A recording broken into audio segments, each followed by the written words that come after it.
Little brush রিডিংয়ের sports প্যানেলে আপনাদেরকে স্বাগতম। ইন্ডিয়ান প্রিমিয়ার লিগ IPL 2025 14তম ম্যাচে মুখোমুখি রয়্যাল চ্যালেঞ্জার্স বেঙ্গালুরু বনাম গুজরাট টাইটান্স। ব্যাট হাতে দাপট বাটলার সুদর্শনের, RCBকে 8 উইকেটে হারিয়ে বাজিমাত গুজরাতের। বোলারদের গড়ে দেওয়া মঞ্চে বাজিমাত করলেন গুজরাতের ব্যাটাররা। টসে জিতে প্রথমে বেঙ্গালুরুকে ব্যাট করতে পাঠান গুজরাতের ক্যাপ্টেন শুভমান গিল। সেই সিদ্ধান্তের মর্যাদা দেন বোলাররা। একাই 3 উইকেট নিয়ে পুরনো দলের বিরুদ্ধে বল হাতে আগুন জ্বালালেন মোহাম্মদ সিরাজ। গড়ের মাঠে বড় ইনিংস খেলতে ব্যর্থ বিরাট এবং ফিল সলরা। শেষে লিভিংস্টন এবং টিম ডেভিডের ইনিংসের উপর ভর করে 169 রান তোলে RCB।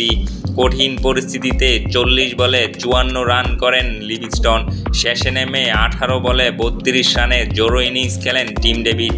4 ওভারে 19 রান দিয়ে 3 উইকেট নেন সিরাজ। সাই কিশোর নেন 22 রানে 2 উইকেট।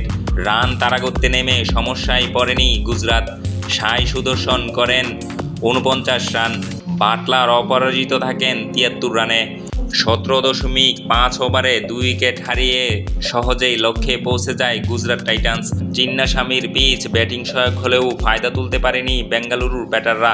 প্রথম থেকেই নিয়মিত ব্যবধানে উইকেট হারাতে থাকে তারা। মাত্র 7 রানে ফেরেন বিরাট কোহলি।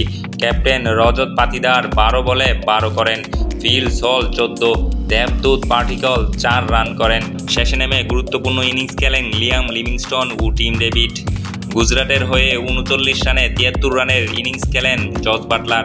মেরেছেন 5টি চার 6টি ছক্কা। 18 বলে 30 রানের ইনিংস রাদারফোর্ডের। বল হাতে একেবারেই দাগ কাটতে ব্যর্থ RCBর বোলাররা। উক্ত ম্যাচে জস বাটলারের খেলা আপনার কাছে কেমন লেগেছে অবশ্যই কমেন্টে জানাবেন। আপনার কমেন্টের আশায় রইলাম।